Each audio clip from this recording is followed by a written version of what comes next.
Don't you just love the fall? It truly is my favorite time of year. From everything apple orchards to Halloween, including my favorite pastime, hunting. Well, this one fall, I felt more like the prey than the hunter. My job at the cemetery was going great, even after the last incident. Yeah. With fall being in full swing, that means it gets dark sooner. Well, I started working well into the dark. On some evenings, I enjoy the hell out of it, actually. Being all alone with my creepy self at night in the cemetery. Oh yeah. I went out and actually bought myself a battery-operated work light with a tripod. It, lit up the area pretty decent. I thought it would be fun to go live on YouTube one night, actually. And I got a handful of people watch me dig up a buried headstone. And after I dug up the headstone, I gave a little tour of the place, walking around at night, show my viewers. They enjoyed it. Well, it was during the tour that things got a little weird. I saw in the dark a car turning into the cemetery very slowly with really dim lights. And me being the only one allowed to be in the cemetery after dark, I thought maybe I'll have to go confront them and possibly make a phone call to the head caretaker or the police. While the car kept driving slowly towards the back of the cemetery towards the lake, I asked my live viewers if they could see what I'm looking at. And to my surprise, no one on YouTube could see the vehicle at all. I just thought it was, maybe a little too dark for them to see. So I just thanked everyone for joining in, and don't forget to hit that subscribe if they like to see a little more nighttime cemetery action. But anyways, after I disconnected the feed, I put on my big boy pants and ready to confront the stranger in the black car that just rolled in. I must have lost sight of it because the damn thing just vanished.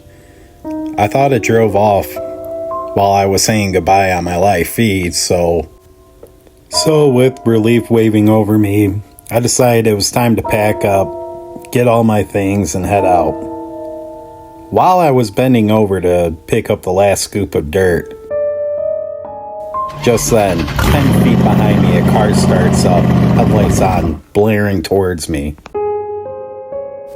It scared the soul right out of my body. I jumped up, I spun around, I just started yelling, "Hello, can I help you? You ain't supposed to be here."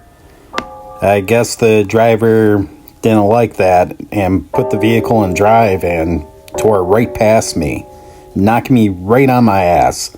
While it passed me, I got a pretty good look at the car, and I saw it was a 1950s style Black Hearse.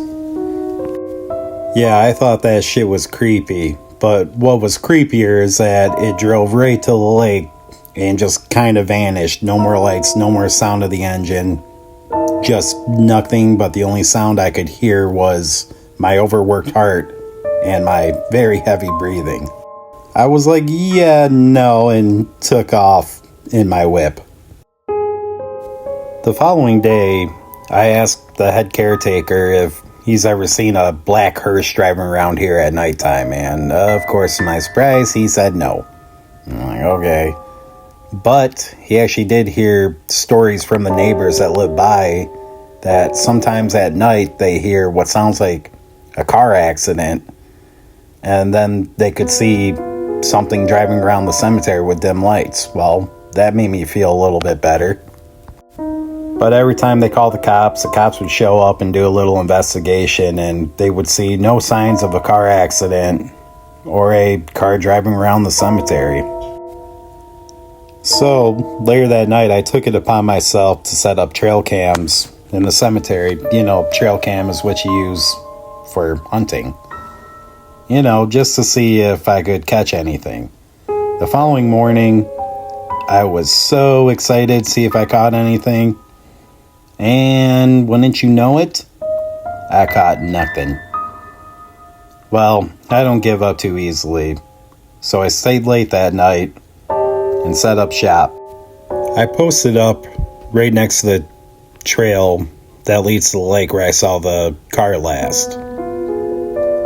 And 2 hours after sunset, what do you know? A car starts rolling into the cemetery, and I start to mentally prepare myself. I actually had no idea what the hell I was going to do, but the vehicle started to get closer. My heart was thumping faster as it approached. With my shovel in hand, I started walking fast-paced to the car. I put on my mean face, my tough boy act. I started approaching the car, and wouldn't you know it, I just scared the living shit out of a couple of teenage kids coming back there to smoke the green stuff. I freaking laughed my ass off about it, but they tore off out of there like they just saw The Walking Dead. I mean, can you picture it in your head? You go back there with your buddy, you're already in a creepy location to smoke pot, and then all of a sudden you just got a big burly bearded man with a shovel crawling out of the ground coming at you. Yeah, that made my night. But my amusement ended as quickly as it came when I heard an engine come to life in the dark next to me once again. I jumped, pretty sure I pissed myself, but this time I was ready to confront who the hell was driving that creepy Black Hearse. Its lights were off, but I could see the glimmer of that shiny black surface coming from the moonlight off the lake. Nerves were running through me as I started walking closer to the vehicle. As I got closer, I could smell cigar smoke and see an outreached arm sticking out of the driver's side window with an open hand facing the night sky. A chill ran down my spine as the hearse crept towards me slowly. My fight or flight kicked in, and I threw the shovel at the arm and took off on foot through the cemetery. One broken headstone later and a busted kneecap, I made it to my truck and flew home. The following day, I decided to find a way to put an end to this. Kind of like my last incident. So, to the library I go. I already had a good idea of, where to look for the cemetery history. And 2 hours later, I found something very interesting in one of the town's old newspapers from 1959. The headline read, "Fatal Collision, 1 Dead." It had a picture of a smashed up black hearse with the cemetery in the background. Oh yeah, I got those chills again. To make a long, tragic story short, late one evening in October of 1959, a hearse just got done delivering a departed soul to its final resting place. The driver of the hearse was pulling out onto the main road, going into town, and was met by a sugar beet hauler. The sugar beet hauler T-boned him and pinned him up against a tree that was actually no longer in front of the cemetery. Well, after reading that, feeling some pity for this hearse driver, I dug up his name and saw it was Thomas Wells, age 62 years. He was an old retired vet, and he owned the hearse. Now feeling sorry for the guy, I went to the place where I first saw him that night. And right on time, he came rolling back in to the cemetery a couple hours after dark. This time I remained calm and kept my pants dry. The black hearse rolled up to me and slowly the driver window came down. I could see a thick cloud of cigar smoke rolling out of the window as he pulled up. Now being right next to me, I could see the driver.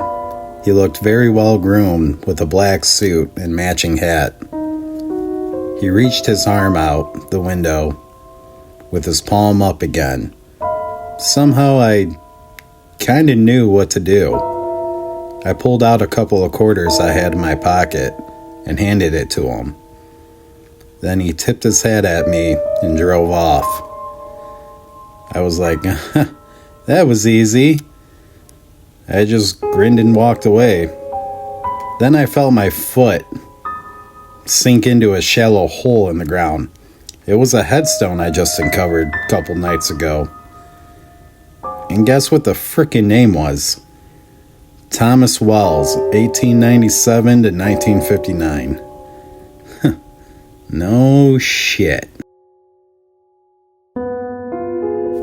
Alright everybody, I hope you enjoyed that short story that I wrote up just for y'all. You know, I got a creative imagination and I got plenty more stories to come. So if you want to hear any more, just hit that, subscribe button. It'd make me really happy if you do. And everyone be safe out there. And don't forget to tip your hearse driver.